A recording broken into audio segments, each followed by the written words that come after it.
Os jogos eletrônicos surgiram na década de 50, mas foram nos últimos 10 anos que eles se popularizaram. E hoje, são poucos os que nunca jogaram, conhecendo essa produtora de notícia, a história e os diferentes públicos que eles vêm conquistando.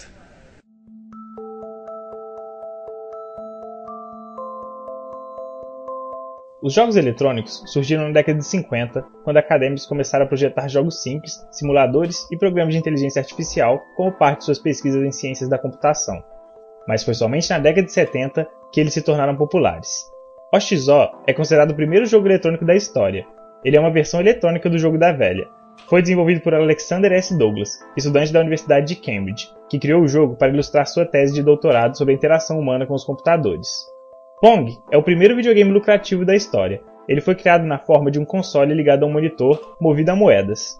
A primeira instalação em um bar de São Francisco, Califórnia, mostrou aos dois a possibilidade de lucro da criação. Assim, em 27 de junho de 1972, a empresa Atari foi fundada. Desde então, os jogos se tornaram uma parcela gigante da indústria do entretenimento. O avanço tecnológico trouxe gráficos de jogabilidade muito melhores e mais imersivos. Eu conversei com Gustavo da Silva, dono de uma loja de eletrônicos chamada Combat Games, e ele nos contou um pouco mais sobre o público que visita a loja e a opinião dele sobre os jogos eletrônicos. Gustavo, qual é o público que costuma vir até aqui para jogar ou comprar jogos? Tudo quanto é idade, entendeu? Vem criança, vem jovem, adolescente e pessoas da terceira idade também. Qual você acha que é o papel dos jogos eletrônicos na sociedade? É diversão e educação. Como você vê o futuro dos jogos? Sempre evoluindo, sempre. Teve algum jogo que te marcou de alguma forma? Acho que não só a mim, como um todo, né? Super Mario, do Super Nintendo.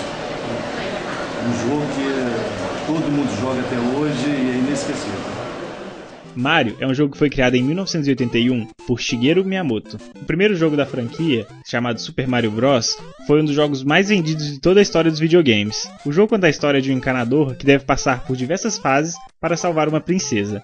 A franquia conta com mais de 80 jogos, todos baseados no universo do Mario, às vezes até mesmo com outros personagens. Pessoas por todo o mundo são fãs da franquia e vestem a camisa de amor ao jogo, não tendo medo de mostrar para ninguém o quanto são apaixonadas. Eu conversei também com Henrique Pericinoto, um verdadeiro apaixonado por jogos, para saber o que os jogos significam para ele. Qual você acha que é a importância dos jogos na sociedade atual? Eu acredito que os jogos de videogame eles criam um ambiente imersivo, que é muito importante na sociedade atual, devido à nossa sociedade ser uma sociedade imagética, né? Uma sociedade que vive da imagem e de certa forma a gente já convive diretamente com imagens e mundos irreais o tempo todo. Eu acho que é uma forma de manter a nossa imaginação funcionando e é um outro modo de contar histórias e é um modo imersivo de contar histórias, que é muito importante. Algum jogo te marcou de alguma forma? Eu jogo videogame desde criança, então tem alguns que me marcaram. Eu ia destacar o Zelda, que eu acho que marcou muita gente. Foi um dos primeiros jogos que eu joguei e tem uma história magnífica. E até hoje, quando tem lançamento de Zelda, se eu posso jogar o jogo, eu procuro jogar. E é aquela coisa assim que eu jogo bem fanaticamente, sabe? Eu acho que ele foi um dos jogos que mais me marcou e que me inseriu nesse mundo, né? Nessa cultura de jogar videogame, nessa cultura gamer. Nesse ano, uma história comoveu o mundo dos jogos. Um garoto que havia perdido o pai tragicamente aos 6 anos de idade, decidiu depois de 10 anos religar o seu antigo Xbox.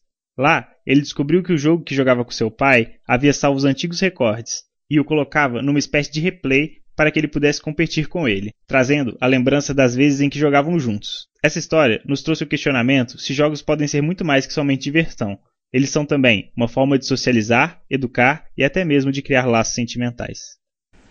Não importa a sua idade ou gênero, provavelmente existe um jogo eletrônico que irá te agradar. E se você ainda não jogou, talvez seja a hora de conhecer essa mídia que ainda vai crescer tanto.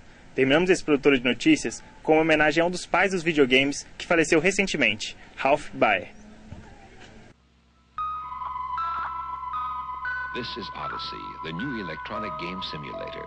You attach Odyssey to your television set in seconds to create a closed-circuit electronic playground.